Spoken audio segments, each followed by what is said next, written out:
Hello दोस्तों, नमस्कार। Welcome to learning academy. Last class में हम लोगों ने रिफ्रैक्शन के बारे में बात किया था। आज हम एक नए टॉपिक के बारे में बात करेंगे। टोटल इंटरनल रिफ्लेक्शन फिनोमिना क्या होता है, पूर्ण आंतरिक परावर्तन क्या होता है। तो अभी तक की हमने ऑप्टिक्स में दो फिनोमिना की बात की है। एक होता है रिफ्लेक्शन, एक होता है रिफ्रैक्शन। जो रिफ्लेक्शन होता है वो परावर्तन होता है। रिफ्लेक्शन फिनोमिना में होता क्या है कि लाइट हमारी उसी मीडियम में वापस आ जाती है। मीडियम इन सेंस, जब हम रिफ्लेक्शन पढ़ रहे थे तो रिफ्लेक्शन में हमने क्या किया था, लाइट को एक जो मिरर था पॉलिश्ड मिरर पे फॉल कराया था। सपोज दैट ये हमारा पॉलिश्ड मिरर है और इस पे हमने लाइट को फॉल कराया था, तो ये रिफ्लेक्ट हो गई थी, उसी मीडियम में वापस चली गई थी। तो रिफ्लेक्शन के हमने लॉ ऑफ रिफ्लेक्शन देखा था। लॉ ऑफ रिफ्लेक्शन कहता है कि इंसिडेंट रेज, ठीक है, पॉइंट ऑफ इंसिडेंट और रिफ्लेक्टेड रेज, ठीक है, लाई इन द सेम प्लेन और सेम पॉइंट पर लाई करते हैं। और दूसरा जो हमने देखा था कि जो हमारा इंसिडेंट एंगल और reflection angle both are same. दूसरा हमने फिनोमिना देखा था रिफ्रैक्शन, अपवर्तन। अपवर्तन में क्या था, हमारे पास दो तरीके के मीडियम थे, एक रेयर मीडियम, एक डेंसर मीडियम। लाइट जब एक मीडियम से दूसरे मीडियम में ट्रेवल करती है तो उसकी स्पीड और डायरेक्शन में चेंज आता है, ठीक है। तो वो लास्ट क्लास में हमने पढ़ा था। यहाँ पर हम पढ़ने वाले हैं टोटल इंटरनल रिफ्लेक्शन, पूर्ण आंतरिक परावर्तन। परावर्तन का मीनिंग क्या होता है, जब लाइट उसी मीडियम में वापस आ जाती है तो उस फिनोमिना को हम परावर्तन कहते हैं। लेकिन अभी तक जो हमने परावर्तन के बारे में पढ़ा वो पॉलिश्ड मिरर के थ्रू पढ़ा, ठीक है। जो हमने क्या किया था, एक पॉलिश्ड मिरर लिया था और उस पर लाइट हिट की थी, तो उस तरीके से लाइट हिट किया तो हमारा पूर्ण आंतरिक उसमें रिफ्लेक्शन फिनोमिना अकर हुआ था। लेकिन अब यहाँ पर हम विदाउट पॉलिश्ड मिरर लेंगे या फिर मीडियम लेंगे, पॉलिश्ड नहीं होगा, और दो मीडियम की हेल्प से हम देखेंगे कि उसमें रिफ्लेक्शन फिनोमिना कैसे अकर होता है। तो बात करते हैं टोटल इंटरनल रिफ्लेक्शन फिनोमिना की, where the light is completely reflected back in a medium instead of refracting into the another medium. दूसरे मीडियम में जाने के बजाय उसी मीडियम में वापस आ जाती है। इस फिनोमिना को ही हम टोटल इंटरनल रिफ्लेक्शन कहते हैं। It occurs when the light hits the boundary between the two transparent medium, transparent material और medium at an angle greater than the critical angle. अब ये क्रिटिकल एंगल क्या होता है, इसको अभी हम नेक्स्ट देखते हैं। एक बार हिंदी में देखते हैं। पूर्ण आंतरिक परावर्तन एक ऐसी घटना है जिसमें प्रकाश किसी दूसरे माध्यम में अपवर्तित होने के बजाय पूरी तरह से माध्यम में वापस परावर्तित हो जाता है। तब जब दो प्रकाश पारदर्शी पदार्थों के बीच सीमा पर, मतलब बाउंड्री पर, क्रांतिक कोण से अधिक कोण पर जब लाइट टकराती है तो दूसरे माध्यम में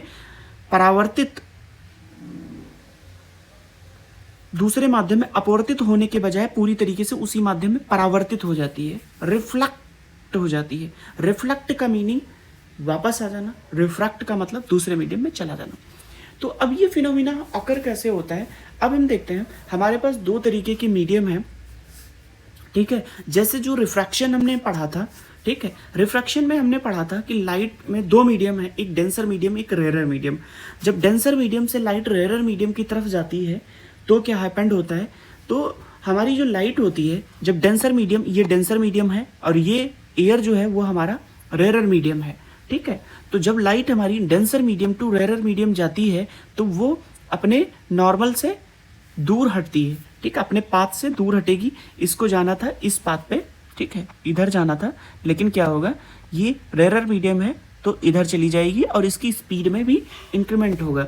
जो टोटल इंटरनल रिफ्लेक्शन फिनोमिना है उसको प्राप्त करने के लिए हमें लाइट को ट्रेवल कराना होगा। उसकी कंडीशन है, लाइट जब denser medium to rare medium travel करती है उस तरीके का ही मीडियम हमें बनाना होगा, या दो मीडियम ऐसे लेने होंगे और लाइट को डेंसर मीडियम से रेयर मीडियम की तरफ मूव कराना होगा। तो ये डायग्राम हम देखने की कोशिश करते हैं और अब हम देखेंगे कि टोटल इंटरनल रिफ्लेक्शन फिनोमिना कैसे अकर होता है।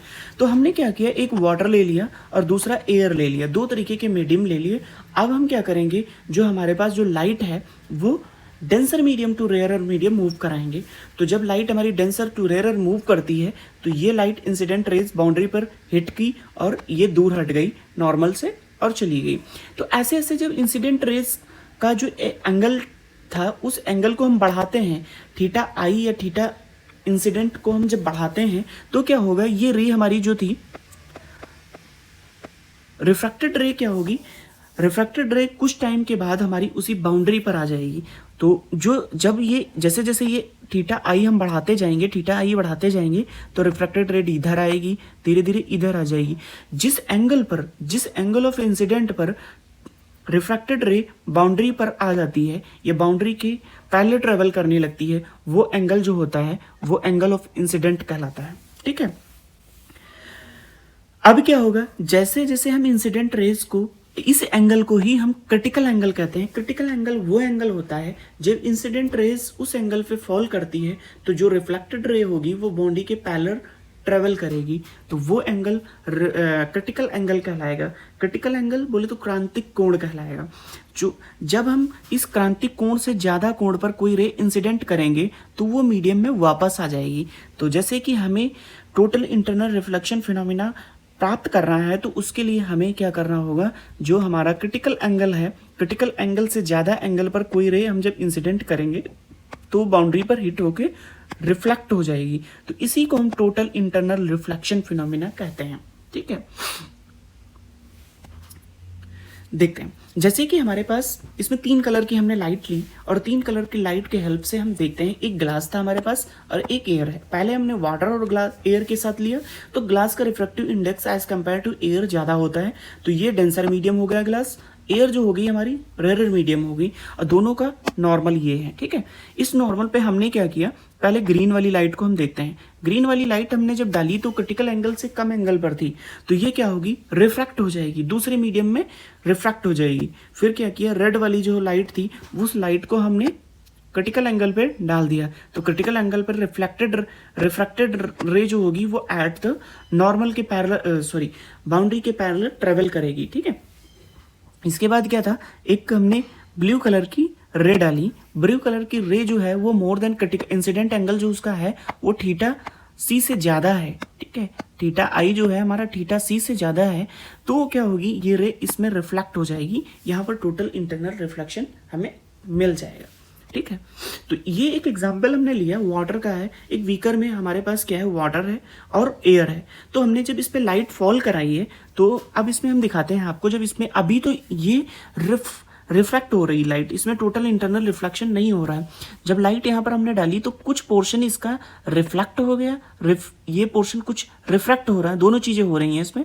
ठीक है, ये लाइट यहाँ पर डाली तो ये डेंसर मीडियम है। ठीक है, और ये यहाँ बाउंड्री पर रेयर मीडियम स्टार्ट हो जाता है। तो देखो, वैसे तो लाइट को ऐसे जाना चाहिए था लेकिन इधर नहीं जाती है, ये यहाँ पर थोड़ा सा आपको जलती हुई प्रतीत होगी, तो ये लाइट यहाँ से बेंड होके इधर चली जाती है। ठीक है, अभी हमें टोटल इंटरनल रिफ्लेक्शन फिनोमिना नहीं मिल रहा है। हम क्या करेंगे, इस एंगल को जैसे जैसे आगे बढ़ाएंगे तो क्या होगा, कुछ टाइम के बाद लाइट इस तरीके से इस मीडियम पे ऐसे जाएगी। फिर जैसे ये क्रिटिकल एंगल यहाँ पर हो गया तो इस क्रिटिकल एंगल से मोर एंगल पर जब कोई लाइट फॉल कराएंगे तो वो सीधे रिफ्लेक्ट हो जाएगी हमारी वेव, तो सीधे वो उसी मीडियम में वापस आ जाएगी। आप इसको एक्सपेरिमेंट करके देख सकते हो।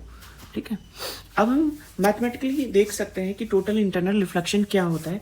तो जो हमें स्नेल लॉ पता हुआ है उसके, देखो स्नेल लॉ है क्या हमारा, sine i upon sine r, लिखते हैं sine i upon sine r. तो ठीक है, मीडियम 2 का refractive index with reference to medium 1, तो हमें जो एंगल जो था ना आर रिफ्रैक्शन, अगर जो हमें क्रिटिकल एंगल फाइंड करना है, आई जो था वो क्रिटिकल एंगल हो जाए तो आर की वैल्यू 90 डिग्री हो जाती है और साइन 91 हो जाता है, तो sine i is equal to that, sine critical angle भी लिख सकते हैं, नीटा 2 अपॉन नीटा 1, दोनों का रेशियो जो होता है वही हमारा क्रिटिकल एंगल हो जाता है। ठीक है, इसीलिए क्रिटिकल एंगल का जो हमारा फॉर्मूला है वो हो जाएगा sine theta is equal to नीटा 2 अपॉन नीटा 1। इट मीन्स कि refractive index of medium 2 with reference to refractive index of medium 1, जो उसका रेशियो होगा वही हमारा साइन ऑफ क्रिटिकल एंगल होगा। ठीक है, तो normally use in total internal reflection formula, r जो है एंगल ऑफ रिफ्रैक्शन है, आई जो है एंगल ऑफ इंसिडेंट है, N1 इज या नीटा 1 is refractive index of medium 1 and Neeta 2 is refractive index of medium 2। ठीक है, theta is the critical angle, theta critical angle है, तो यहाँ इस फॉर्मूले से हम फाइंड आउट कर सकते हैं। कंडीशन क्या है total internal reflection find out करने की, कि जब लाइट रे, अभी हमने बताया कि जो लाइट रे है वो मूव करेगी from more denser medium to less denser medium, और denser medium to rarer medium हम कह सकते हैं। Angle of incident must be greater than critical angle. अभी हमने देखा जो एंगल ऑफ इंसिडेंट है वो क्रिटिकल एंगल से ज़्यादा होना चाहिए, क्रिटिकल एंगल से कम होगा तो वहाँ पर केवल रिफ्रैक्शन प्राप्त होगा, रिफ्लेक्शन नहीं प्राप्त होगा। रिफ्लेक्शन फाइंड आउट करने के लिए हमें एंगल ऑफ इंसिडेंट को ग्रेटर रखना पड़ेगा क्रिटिकल एंगल से। ठीक है, एग्जाम्पल्स हम देखते हैं टोटल इंटरनल रिफ्लेक्शंस के जो एग्जाम्स में पूछे जाते हैं। एक तो डायमंड का चमकना हो जाता है। डायमंड क्यों चमकता है? ठीक, डायमंड इसलिए चमकता है कि क्रिटिकल एंगल जो होता है उसमें, जैसे एक बार रे फॉल किया और वो डायमंड के अंदर चली गई, तो डायमंड क्रिस्टल लाइक स्ट्रक्चर होता है, तो जब उसमें क्रिस्टल्स होंगे, क्रिस्टल लाइक स्ट्रक्चर होगा और राइट उसके अंदर ही, ठीक है, डायमंड है, ये सपोज दैट इस तरीके का कुछ डायमंड है, तो लाइट इसी के अंदर टोटल इंटरनली रिफ्लेक्ट होती रहती है। ठीक है, तो इसीलिए ये हमें साइनी दिखता है। ठीक है, इसके बाद मिराज, मृग मरीचिका, जैसे कि हम लोग गर्मियों के मौसम में देखते हैं, बहुत ही रोड पे हम दूर से देखते हैं तो हमें दिखता है कि वहाँ पर कुछ पानी है रोड पे, लेकिन जब पास जाके देखते हैं तो वहाँ पर पानी नहीं होता है। ठीक है, रोड के ऊपर, तो ये इसको मृग मरीचिका कहते हैं। इसके पीछे जो लॉजिक होता है वो टोटल इंटरनल रिफ्लेक्शन का होता है। ये थोड़ा सा समझने वाला कॉन्सेप्ट है और अच्छे से हम लोग देखते हैं। देखो है क्या, इसको समझने से पहले अब देखो होता क्या है कि गर्मियों के मौसम में जब गर्मी होती है तो हीट जो है ऊपर सन है, दिस इज सन। ठीक है, ये है सन है। सन से जब रेज या हीट नीचे फॉल होती है तो अर्थ सरफेस जो होगी यहाँ पर हीट ज़्यादा होगी। ठीक है, एज कंपेयर टू यहाँ। ठीक है, यहाँ पर हीट कम होगी, यहाँ पर हीट ज़्यादा होगी। ठीक है, तो हमारा जो रिफ्रैक्टिव इंडेक्स होता है वो इन्वर्सली प्रोपोर्शनल टू टी होता है। मतलब टेम्परेचर ज़्यादा होगा तो रिफ्रैक्टिव इंडेक्स कम होगा, टेम्परेचर कम होगा रिफ्रैक्टिव इंडेक्स ज़्यादा होगा। ठीक है, तो जब टेम्परेचर यहाँ पर ज़्यादा है, नीचे टेम्परेचर ज़्यादा है, यहाँ पर टेम्परेचर ज़्यादा है, तो यहाँ पर रिफ्रैक्टिव इंडेक्स ज़्यादा होगा, यहाँ पर रिफ्रैक्टिव इंडेक्स कम होगा। सॉरी, यहाँ पर टेम्परेचर कम है तो यहाँ पर रिफ्रैक्टिव इंडेक्स ज़्यादा होगा, यहाँ पर टेम्परेचर ज़्यादा है तो रिफ्रैक्टिव इंडेक्स हमारा कम होगा। ठीक है, जहाँ टेम्परेचर ज़्यादा वहाँ रिफ्रैक्टिव इंडेक्स ज़्यादा, सॉरी कम, इन्वर्सली प्रोपोर्शनल होता है। तो यहाँ पर रिफ्रैक्टिव इंडेक्स हमारा कम होगा, यहाँ पर रिफ्रैक्टिव इंडेक्स ज़्यादा होगा। तो कुछ लेयर्स फॉर्म हो जाएंगी एयर की कि जिनका रिफ्रैक्टिव इंडेक्स डिफरेंट होगा। तो कुछ इस तरीके से होगा, ऊपर रिफ्रैक्टिव इंडेक्स ज़्यादा होगा, कलर से हमने ज़्यादा कलर हाईलाइट कर रखा है, और नीचे रिफ्रैक्टिव इंडेक्स कम होगा। तो रेज इधर से सपोज दैट फॉल हो रही है, तो ये रेज आ रही है, तो इसके नॉर्मल से क्या होगी, जब more denser to less denser rays आएगी तो नॉर्मल से दूर हटती चली जाएगी, ये नॉर्मल से दूर हटती चली जाएगी, नॉर्मल से दूर हटती चली जाएगी। यहाँ पर हमें total internal reflection phenomena occur होगा, क्योंकि ये डेंसर मीडियम है as compare to this medium, ये लेस डेंसर है, और यहाँ पर टोटल इंटरनल रिफ्लेक्शन हो जाएगा तो लाइट रे दोबारा से इंटरनली रिफ्लेक्ट हो जाएगी। तो लाइट जब यहाँ से इंटरनली रिफ्लेक्ट हो गई, ये नॉर्मल है, तो यहाँ से फिर से ये रिफ्लेक्ट होते कुछ इस तरीके से होगी। तो अब हमें ये चीज़ कैसे दिखेगी, जैसे यहाँ से लाइट आती है, ठीक है, अभी वो जो हमने देखा वो नीचे की तरफ बेंड होती आएगी, यहाँ पर टोटल इंटरनल रिफ्लेक्शन होगा, फिर इसके बाद ये फिर बेंडिंग होती हमारी आंखों में आती है। तो हमारी देखने की जो प्रवृत्ति है वो एक्चुअल में हम ऐसे देखते हैं कि लाइट आ कहाँ से रही है। तो अगर जो हमें महसूस होगा कि ये इमेज जो है यहाँ पर फॉर्म हो रही है, लाइट सीधा इधर से आ रही है, तो ऐसा कुछ प्रतीत होता है गर्मियों के मौसम में कि इसकी जो छाया है वो नीचे यहाँ सरफेस पे कहीं बन रही है। ठीक है, वो वाटर पानी है, उस पानी में ये प्रतिबिंब इसका बन रहा है, तो इसकी इमेज यहाँ पर, तो इसलिए हमें यहाँ पे वाटर महसूस होता है जो रोड पे। तो बेसिकली टोटल इंटरनल रिफ्लेक्शन के फिनोमिना के आधार पर ही हमें ऐसा प्रतीत होता है। दूसरा, बहुत आज की डेट में बहुत ज़्यादा प्रैक्टिकल या फिर कम्युनिकेशन के फील्ड में बहुत ही इंपॉर्टेंट रोल प्ले करता है ऑप्टिकल फाइबर। ऑप्टिकल फाइबर भी टोटल इंटरनल रिफ्लेक्शन फिनोमिना पर ही काम करता है। ऑप्टिकल फाइबर की जो बेसिक स्ट्रक्चर होता है उसे हम समझने की कोशिश करते हैं। तो हमारे पास दो तरीके के ऑप्टिकल फाइबर जब हम बनाते हैं तो एक ग्लास यूज करते हैं, दो तरीके के ग्लास यूज करते हैं, एक का कोर बनाते हैं, एक अंदर ग्लास लेते हैं और ऊपर बनाते हैं क्लैडिंग। तो अंदर वाला जो पार्ट होता है वो कोर होता है, बाहर वाला पार्ट क्लैडिंग होता है। जो कोर का रिफ्रैक्टिव इंडेक्स होता है वो ज़्यादा होता है as compare to cladding, cladding से ज़्यादा होता है। अब हम क्या करते हैं, यहाँ पर इसका रिफ्रैक्टिव इंडेक्स है ज़्यादा अंदर वाले मीडियम का, बाहर वाले मीडियम का रिफ्रैक्टिव इंडेक्स है कम। तो एक रेज जब हमने इसमें डाली और वो क्रिटिकल एंगल पर यहाँ पर हिट किया, तो जब क्रिटिकल एंगल यहाँ के क्रिटिकल एंगल पर हिट किया तो वापस वो रिफ्लेक्ट बैक होके उसी मीडियम में रिफ्लेक्ट बैक होके ट्रैवल करती रहती है। ठीक है, तो ये क्या करती है, लाइट के वेलोसिटी से सिग्नल हमारा इसमें ट्रेवल करता है। हम बहुत सारी रेज डालते हैं, मल्टीपल मोड यूज करते हैं और वो सारे अंदर टोटल इंटरनल रिफ्लेक्शन के फिनोमिना पर अंदर लाइट रिफ्लेक्ट होती होती बाहर चली जाती है। तो हमारा सिग्नल लाइट के वेलोसिटी से आगे जाता है। करते क्या है, जैसे हमारे यहाँ पर मैसेज सिग्नल कुछ है, उसको हमने लाइट फॉर्म में कन्वर्ट किया, लाइट को इसमें ट्रेवल करा दिया, यहाँ पर डिकोडर लगा दिया जो लाइट रेज को मैसेज सिग्नल में कन्वर्ट करता है, फिर उसको हमने स्पीकर के थ्रू सुन लिया। तो कुछ इस तरीके से हम जो आज की डेट में कम्युनिकेशन में यूज करते हैं, जैसे ऑप्टिकल फाइबर, एफटीटीएच बहुत ही फेमस आज की डेट में हो रहा है। अब लैंडलाइन कनेक्शन की जगह पर हमारा एफटीटीएच यूज होता है। रीज़न क्या है, इसमें सिग्नल लाइट के वेलोसिटी से चलता है और लॉसेस कम होते हैं, क्योंकि अगर जो हम कॉपर केबल यूज करते हैं तो कॉपर केबल में लॉस ज़्यादा होते हैं, क्योंकि उसका रेजिस्टेंस होता है, कहीं पे फॉल्ट आया, हमने केबल ब्रेक हो गई तो उसको हम दोबारा कनेक्ट करते हैं तो लॉस होता है वहाँ पर। लेकिन ऑप्टिकल फाइबर में हमारा ऐसा कुछ होता नहीं है, इसके ऊपर भी कवरिंग होती है बहुत सारी।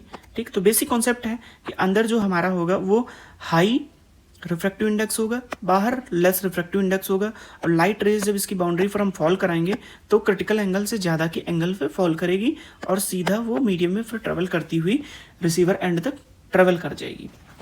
ठीक है, थैंक यू। नेक्स्ट क्लास में हम लोग देखेंगे टॉपिक जैसे कि हमारा स्कैटरिंग है। ठीक है।